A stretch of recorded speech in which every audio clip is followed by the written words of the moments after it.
Madam President. The senior senator from Pennsylvania. Thank you, Madam President. I would ask consent to speak as if in morning business. Without objection. Madam President, I rise, as so many of us are talking about today and reflecting upon, is the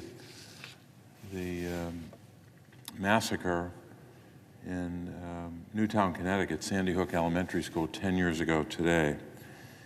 I rise for two purposes. One is to commemorate those who lost their lives that day, especially the children, 20 children, as well as 6 adults, to remember them, each of them today, but also to commend and salute the work done by families and so many others across this country to make some measure of progress, limited though it's been, to reduce the likelihood of more gun violence across the country. I wanted to start, though, Madam President, by reading the names and the ages of those who perished on that day at Sandy Hook Elementary School. For each individual, I'll read their name and then the age they were on that day. First, Charlotte Bacon, 6 years old. Olivia Engel, 6. Dylan Hockley, 6 years old. Madeline Sue, 6. Catherine Hubbard, 6. Jesse Lewis, 6. Anna Marquez Green, 6. James Mattioli, 6. Emily Parker, 6. Jack Pinto, 6 years old. Noah Posner, 6. Caroline Previti, 6. Jessica Rakos, 6. Aviel Richmond, 6 years old. Benjamin Wheeler, 6. Allison Wyatt, 6. Daniel Barden, 7 years old. Josephine Gay, 7. Chase Kowalski, 7. Grace McDowell, Grace McDonnell, 7, just age 7. They're the children, and here are the adults who were killed on that day. Victoria Soto, 27 years old. Rachel Davino, 29. Lauren Rousseau, 30. Dawn Lafferty Hochsprung, 47 years old. Anne Marie Murphy, 52. And Mary Sherlack, 56 years old. When we remember those children and adults who were killed on that day, unfortunately for the nation, it didn't stop there. And just as I've read those names, we could continue reading names from other cities in other years under different circumstances, but all leading to the same place. Death and darkness because of the scourge of gun violence all across America. The children of Newtown, Connecticut came before the most recent massacre of children in a school in Uvalde, Texas. There was, among many, front page newspaper stories in 2012 on this day, or I guess tomorrow, it would be tomorrow's newspapers across the country. We had little small pictures of each child and each adult.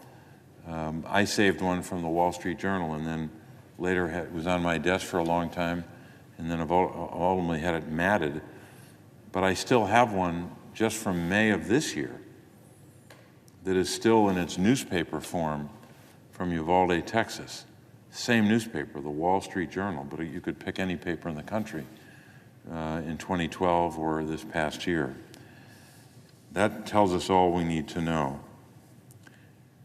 So as we remember and reflect upon that loss, I believe today it's also important to remember and commend what the parents did, what the families did, what their friends and relatives and supporters did, what volunteers did all these years who didn't know these families.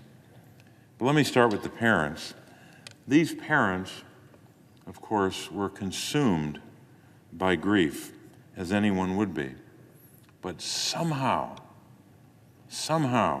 although they were consumed by that grief, somehow, by way of their own courage and the grace of God, they figured out a way to come together in common purpose, remembering and trying in their own way to pay tribute to their children, to form organizations which have been highly successful in making the case as to why we have to take action here on the Senate floor and not far away on the House floor to take action on gun violence.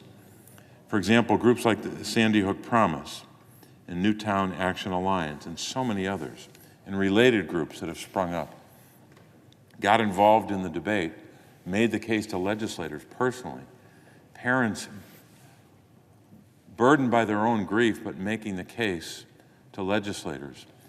And the progress has been all too slow. But because of the courage of the parents of those Sandy Hook children, and because of so many other families and parents who have loved and lost, we made some progress just this past year. But unfortunately, in the last 10 years, it took thousands more mass shootings and hundreds of thousands of gun deaths for Congress to finally act. Let me say that again. Hundreds of thousands of gun violence deaths for Congress to finally act. This past summer, we even had Republican senators join us. Not enough, but enough to pass a bill in the Senate, to pass a bill that had common sense gun safety measures in that bill.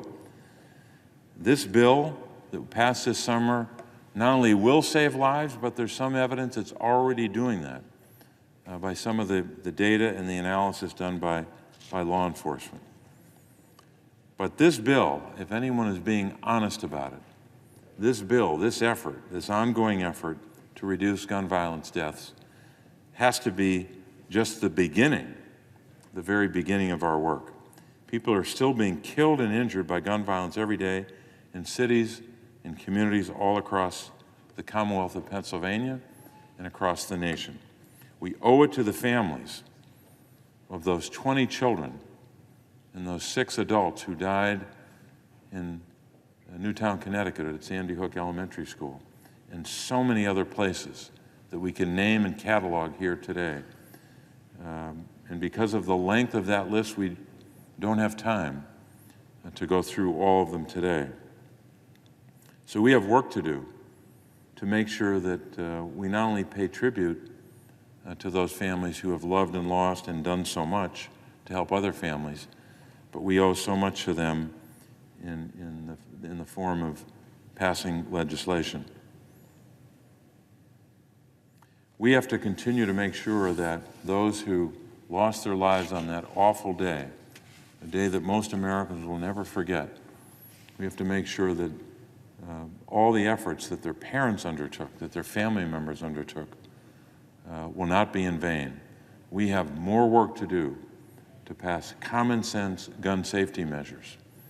My God, a background check supported by 90% of the American people has not yet been passed into law, but it will. We're going to get there here in the Senate and across the country.